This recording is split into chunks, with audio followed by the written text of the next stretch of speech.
Match pertama, match pembukaan MPL Arena, are you ready? Gak kedengaran, are you ready? Oke, kalau gitu setelah kita menuju ke arah Land of Dawn, match pertama RRQ versus Geekfam. Wow, ini dia yang sangat amat seru ya, karena Geekfam tentunya mereka tampil dengan roster yang berbeda. Kejutan yang akan dibawakan dari Geekfam sendiri ini menjadi kunci yang harusnya bisa dimaksimalkan sama Geekfam untuk mendapatkan kemenangan mereka.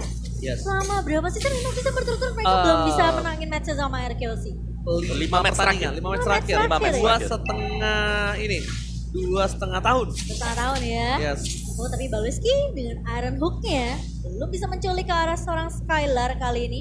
Sementara di area atasnya ini Cadira yang bakal di babysit sepertinya sama seorang Balweski. Sama satu hal sih, aku penasaran untuk cek setelah game match ini selesai. Komunikasinya apakah ada barrier language, ya kan? Karena ini salah satu tim yang membuktikan kalau komunikasi itu sebenarnya bukan menjadi masalah, adalah Onyx di season yang ketiga. Betul. Mendominate sampai MSC. Ya, Kalau kita boleh bahas tentang barrier language, salah satu tim yang pernah menyebutkan sejarah ya Onyx. Dengan posisinya yang ya ternyata sebuah komunikasi itu bukan sebuah masalah, yang perbedaan bahasa. Iya, tapi kali ini di area mid-nya, Finn terpaksa harus menggunakan flicker keluar dari jeratan Balweski dan juga Alzora mencoba untuk memberikan poke damage di area mid-nya. Sementara Clay bakal coba untuk lebih kalem terlebih dahulu, meng-clear minion secepat mungkin sembari menunggu ganking yang akan dilakukan oleh Geekfam kali di area atasnya. Skylar masih bisa untuk menjaga posisi, tentunya cukup aman dari Skylar karena posisinya minionnya masih ada satu nih. Yes, benar. Tapi satu hal, ketika tadi ada invite di atas dan tidak berhasil mendapatkan Skylar, tandanya mereka akan rugi ketika adanya turtle fight. Sword skill yang sudah banyak dikeluarkan oleh tim Geekfam akan ketertinggalan dan bahkan harus recall dulu untuk menuju ke arah turtle. Lihat, Geekfam kali ini mereka kehilangan turtle pertama dengan free. Tidak ada konten, tidak ada ketenggolan, dan bahkan di arah soft lane sana Skylar. Akankah still survive? Skylar still survive. Gak ada weakness point ditemukan dari dalam. Oh my god, flicker from Balweski. First blood di APL season yang ke-10 ternyata diambil oleh pemain Filipina, Balweski. Ya itu nice follow up dari Balweski tadi, karena kalau gak ada dia pastinya dia gak bisa dapetin ini juga untuk first blood, karena mereka harus bisa menukarkan objektif turtle tadi dengan satu objektif yang lain, itu di goblin. Jadi ini bener-bener tercover ke arah dari Kadira. Iya, Kadiranya belum tumbang, meskipun sudah terkena poke damage juga tadi dicicil dengan blessing juga dari seorang Skylar. Tapi dengan first blood yang jatuh ke tangan seorang Balweski, ini RKOC mereka harus membuat space yang lebih banyak lagi untuk Skylar dari segi farmingan. Karena akan sedikit tertinggal dari seorang Kadira yang tadi memang juga udah recall ya. Yes. Sementara dari area atasnya, Finn sepertinya akan bergerak lebih agresif untuk membabysit seorang Skylar. Sembari kita melihat kali ini, pemain dari RKOC mereka masih cukup ya bisa jaga tempo permainannya sih. Perbedaan waktu tidak terlalu jauh.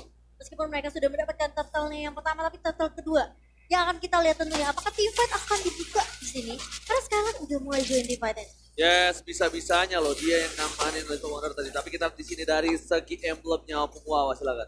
Yes, dari emblemnya sendiri juga masih ada movement speed ya pastinya buat semuanya. Tapi aku pengen lihat dari Akai sih, Demon Slayer, oke, dia masih ada battle cooldown reduction. Jadi dari untuk perang Retribution seharusnya masih bakal dimenangkan nantinya oleh Akai. Oke, gak ada yang lihat Finn di depan sana Tyrant Rage-nya.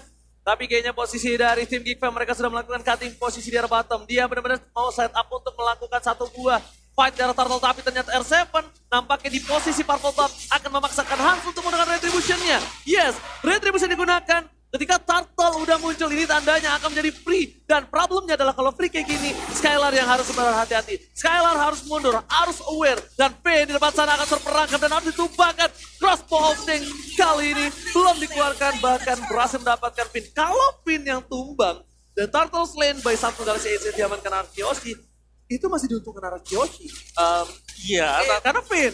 Tapi secara masih ada pertukaran yang dilakukan oleh Geekfam sendiri. Jadi mereka nggak rugi-rugi banget juga. Dan Kadira tadi yang dapetin poin kill-nya. Iya. Jadi dia masih akan jauh lebih fat. Tapi Balweski langsung menculik ke arah seorang Clay. Masih punya sprint. Masih bisa survive dari seorang Clay. Padahal Iron Hook-nya sudah connect tadi dari seorang Balweski. Yes, Clay kali ini still survive. Tapi lihat flicker yang dikeluarkan oleh seorang Balweski benar-benar menjadi sebuah impact. Dan kalau misalnya aku boleh lihat, Ini dari item game, di mana seorang Skylar, dia benar-benar defensif banget dengan item yang dia miliki. Tapi di sisi sebaliknya, bahkan dari Tamus, dia pengen ofensif dengan adanya dominance ice yang akan dimiliki dari seorang Luke. Mungkin ada life drain, tapi untuk damage dia nggak bisa nahan sekuat itu. Iya, dia bakal jadi tahan badan di area depan. Pengen main sebenarnya dari Karina sih. Dimana berarti dia harus masuk benar-benar mengandalkan rekan-rekannya terlebih dahulu. Dia nggak bisa opening sama sekali karena dengan full item damage pasti dia tinggi banget. Iya, Yes, dia benar bakal banget. jadi eksekutor mungkin. Betul. Atau hanya ngepok aja dari awal. Dia bakal incer targeting kalau menurut aku. Dia Iya. kan targeting entah hanya mungkin karakter atau Clay. Skylar. Pasti dua itu, nggak ada lagi siapapun. Dan Nggak lihat, bisa soalnya. Rest belum dikeluarkan. Langsung ada satu memplot di Hurricane soal seorang Alpha tebak remote manipulation. Maleski. Menutup permainan, lihat Skylar. Dia tahu sini posisinya tidak cukup baik. Last ball of tank belum dikeluarkan. Sadera. Aku nggak tahu kenapa. Sadera ini emang oke, dia punya trigger disiplin yang bagus untuk dari segi last ball of tank. Tapi balik lagi, terlalu menahan. Itu juga tidak cukup baik. Ngerti gak, Bu? Mereka kayak, dia agak kayak ragu buat invite-nya. Ya kayak soft skill-nya ditahan oke, trigger disiplin, tapi jangan terlalu ditahan. Bahkan dia tidak mengeluarkan impact sama sekali dan itu lumayan sayang. Kalau yang kayak gini-gini trigger disiplin oke. Kalau tadi gak ada yang tahu dia bisa sekaratin siapapun. Ya, tapi kalau kita melihat di sini macro play dari Gifam ini benar-benar jarang juga. Iya. Meskipun mereka ke pressure, turret mereka juga harus hilang, tapi mereka masih sanggup untuk mengimbangi dan sisi pendapatan gol. Oke, tapi R7 mengganggu seorang Alzura. Mundur ke arah belakang. Berikan space untuk seorang Albert. Tapi lihat Esmeralda still di bottom lane. Dia mau tetap menangin dan lihat Terrorist dikeluarkan, dipoloskan. Paloski masih bisa berikan ke arah belakang, membuat satu buat satu didapatkan oleh seorang Albert. Oh my god, Skylar, Skylar? what are you doing? Gak ada blinker dan pantas Skylar, Albert down. Dipecahkan begitu saja, weakness point-nya. Crossbow of them berhasil mendapatkan 2 double kill di arah top lane. Tadera masih mau lebih, real manipulation dan bakal dikeluarkan dari posisi. Shoulders bro, biar segar dan wangi. Cuma tetap aja gak ada yang nyangkut. Aduh. Ada yang nyangkut. Aduh. Prank kamu nyangkut. Yes, tapi dari in-game-nya sekarang ya, Gifam Iya. mereka udah lagi pegang kendali permainan. Lagi pegang. Bener, mereka dapetin atas bawah, mereka juga bisa mungkin item-itemnya lumayan jadi, secara team play-nya juga rapi, gak ada yang Planningnya rapi banget kok. ya, gak ada yang langsung gerasa gerusu juga Fai. Mereka Gak ada. nggak terlalu overcommit untuk mungkin buat kesalahan ya. Ini bener-bener sendiri. Oke. Tapi loh, tapi R7 tiba-tiba Oji Dicobakan begitu saja, ini tandanya menjadi Lord. Dan cukup berat untuk tim Anarkioshi kalau mau dicuri begitu saja. Paloski berikan prison di depan sana, ada pin. Jangan sampai terperangkap. Belum mencoba melakukan zoning out. Tampaknya Daerah berhasil didapatkan pin. Mencoba di follow up. Kadera ditumpahkan begitu saja. Shutdown. Meanwhile dari belakang Day. Berhasil moncat from Albert. Oh my god. Still Lord Albert kali ini kembali memberikan permainan yang luar biasa. Anarkioshi di under condition. Dan Lord kali ini berhasil mendapatkan one shutdown. What happened? Itu ya, wow. si Albert cuma jalan aja, pencet Jalan. retri balik. Misi lewat Iya, doang permisi. ya. Lewat doang lagi-lagi retribution yang on point. Dari seorang Albert kali ini. Membuat Anarkioshi setidaknya sekarang bisa nafas lagi. Baleski Reset nyebelin lagi. banget.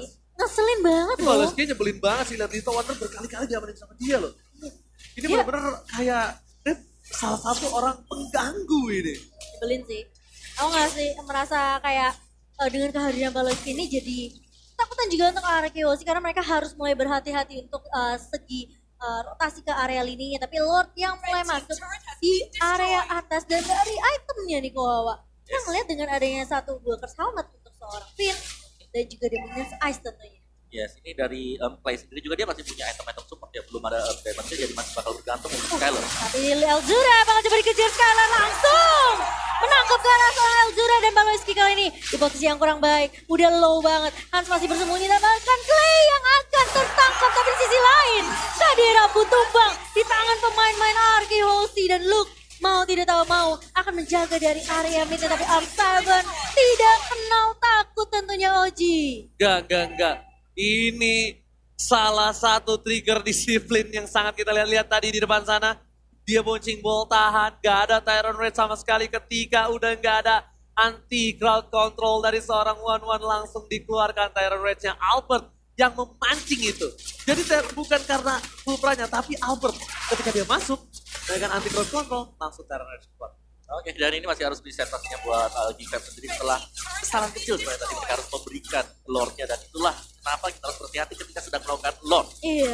Karena sekali kecuali momentum yang tadi dipegang oleh Geek Fam langsung Langsung hilang, berbalik. Tapi menurut aku pribadi, Geekfam udah melakukan zoning out. Tapi mereka nggak ada yang expect kalau misalnya Albert masih berani untuk melakukan plot twist ketika dia sendiri. Bedanya itu, Albert sendiri loh masuk ke sana. Iya, dia 1 melawan 4 ya.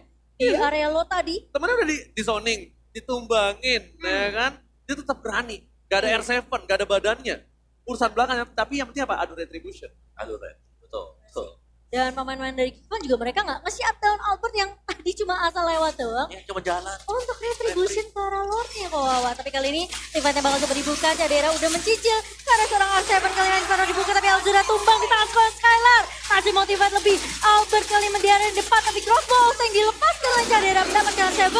Gak ada crossbow yang lagi. Tapi kali ini Luke terpisah dari pemain-pemain Geekfam. Masih bisa tas. Tapi kali ini dibalikin keadaannya. Albert dengan heavy spin melok satu pemain. Dan Skylar langsung membawa dengan cukup baik. Oh ya, kali ini Skylar berhasil melakukan gocekan Hans.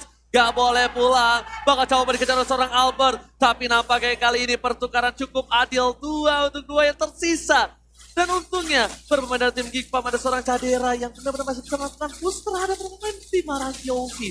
Skylar almost ditumbangin, tapi mirror image yang dilakukan benar-benar sangatlah bagus. Dan para pemain dari tim Geekfam, mereka yang memulai terlebih dahulu untuk melakukan lore. Karena mereka sadar, Alzura is coming, Cadera akan memaksa seorang Albert untuk memakai 1 buah heavy spin-nya. Dan bahkan ini bakal menjadi one untuk Geekfam harusnya. Dipaksa 1 buah yang Overturn, Paloski is coming, but lihat, almost is never enough. Lord yang kedua, Lord sudah kali ini berubah. Sudah lebih kuat lagi. Bisa nabrak. Bisa. Bisa charge. Dan pergerakan dari Albert yang lagi-lagi pasti udah diwaspadai ya sama pemain-pemain dari Geekfam itu langsung dipukul mundur. Ini kalau kita lihat tim fight-nya, sebenarnya posisi dari Skylar dan juga Albert menggunakan ultimate-nya ini menunggu Cadera udah nggak punya 1 crossbow stack. Yes, dan yang tadi aku suka dari gameplay Skylar adalah dia paksa dulu ke belakang, flicker, ya kan? Dikira sama Cadera itu mau menuju ke bawah, tapi dia mirror image di belakang. Dan lihat Iron Hooker 7 kali ini bukan 1 buah weakness point dan ini kira tim Cadera. Kali ini berhasil mendapatkan 1 buah turret, masih mau lebih. Paloski coba untuk mengikir siapapun yang akan didapatkan, jangan sampai dari seorang Skylar! Skylar! Iron Hook mancing banyak mantap dari seorang Paloski. Kali ini benar-benar memberikan permainan yang luar biasa. Mencoba membalikan, menuju ke arah top lane. Best turret dari Araki akan dipecahkan di arah top lane. 1 best turret pertama Finn. What are you doing? Finn, immortality-nya pecah. Dan lakukan Sonic Assail Race dapat 2 nomor of damage. Real world manipulation. Dan bahkan Araki Ozzy Albert. Oke, mencoba menyelamatkan dan Iron Hook. Paloski membuat Geekfam mendominasi. Dan game pertama diamankan Geekfam. Geekfam kali ini berhasil mendapatkan game pertama mereka. Dan lihat permainan yang disiplin.